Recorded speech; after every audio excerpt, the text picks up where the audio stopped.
Com o Paulo Alceu, que está acompanhando o jornal e essas reportagens. A gente fala com o Paulo sobre o conflito ainda. Primeiramente, Paulo, uma boa noite para você. Boa noite, Eldiane. Guerra ninguém vence, né, Eldiane? Guerra todos perdem. Boa noite a todos vocês que estão nos acompanhando aqui no ND Notícias. Falando nessa questão de perder, o Brasil já começa a ser afetado pelas sanções impostas à Rússia. Nós, Brasil, não estamos, aliás, tendo acesso a fertilizantes que são importantes para o agronegócio. Sem essa entrada desses produtos, principalmente Santa Catarina, né, Paulo, que é um setor extremamente importante, como é que fica a situação? Vai começar a afetar no prato de comida. É uma tendência natural. Pelo menos hoje a ONU aprovou uma resolução contra essa guerra e o pedido para a retirada das tropas russas com o voto do Brasil. O Brasil condenando também essa guerra.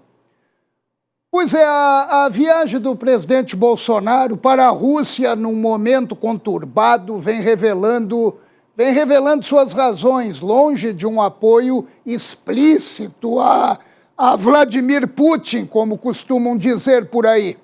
Um dos importantes focos foi exatamente os fertilizantes.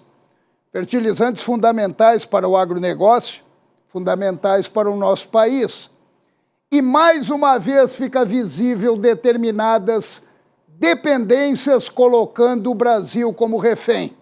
Foi assim na pandemia, onde de repente a China ditava, inclusive, quando chegariam por aqui materiais básicos para a proteção dos agentes de saúde. Até máscara, a gente dependia da China. Agora uma guerra de interesses de poder em detrimento da vida, mais uma vez coloca o Brasil no patamar da dependência, podendo afetar nosso cotidiano. Ontem o presidente Biden fez um longo discurso no Congresso dos Estados Unidos e, muito além da condenação e ações contra essa guerra da tirania, e também das mazelas ainda em ebulição de uma pandemia que continua exigindo respostas, Biden apresentou vários programas e incentivos financeiros governamentais para reduzir a dependência externa do país. São projetos abrindo frentes de trabalho, criando e estimulando a tecnologia, projetando os Estados Unidos para daqui 10, 15, 20 anos.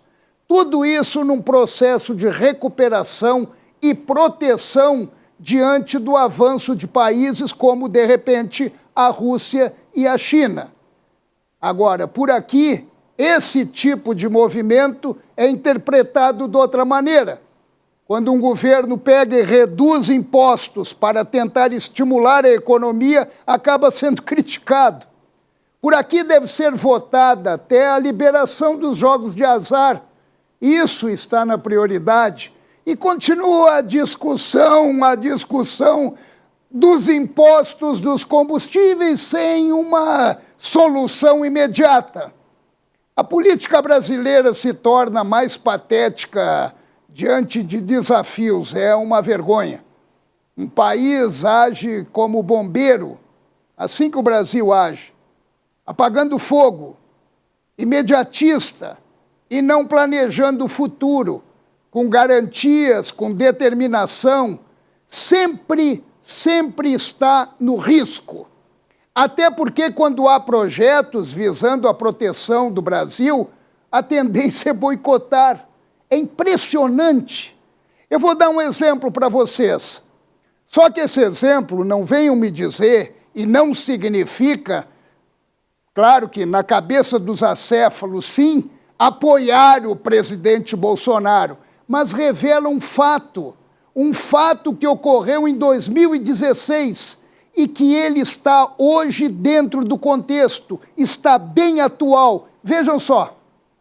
Deputado Bolsonaro, tem Vossa Excelência... Presidente, eu quero cumprimentar o orador que me antecedeu, falando do agronegócio, que não resta a menor dúvida que a locomotiva da economia do Brasil é o agronegócio.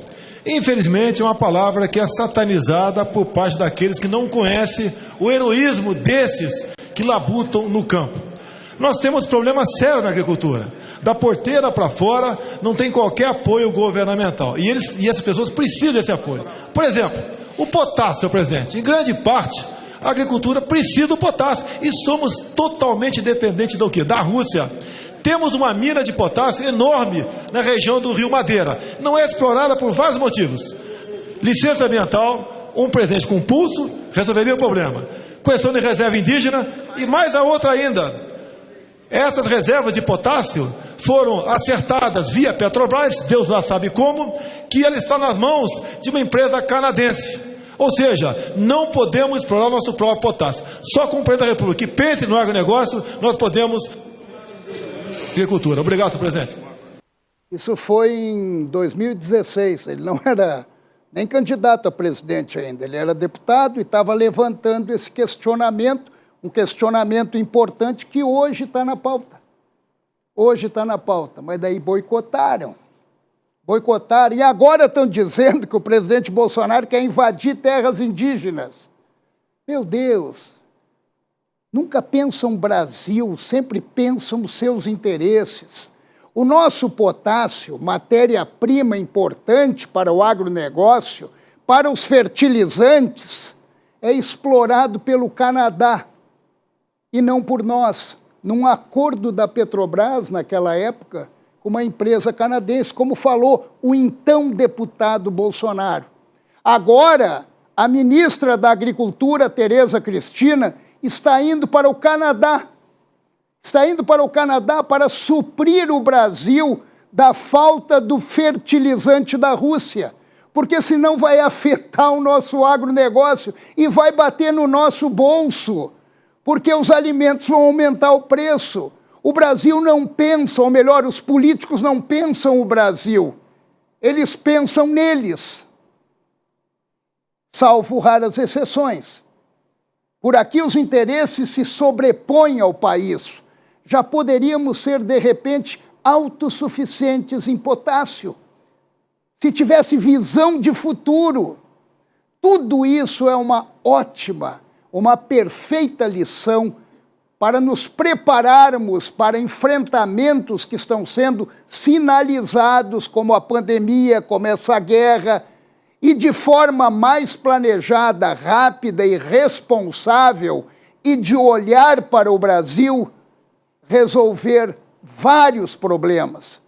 Mas com essa mentalidade medíocre, imediatista e oportunista da maioria destes políticos, sempre estaremos em dívida com o nosso país.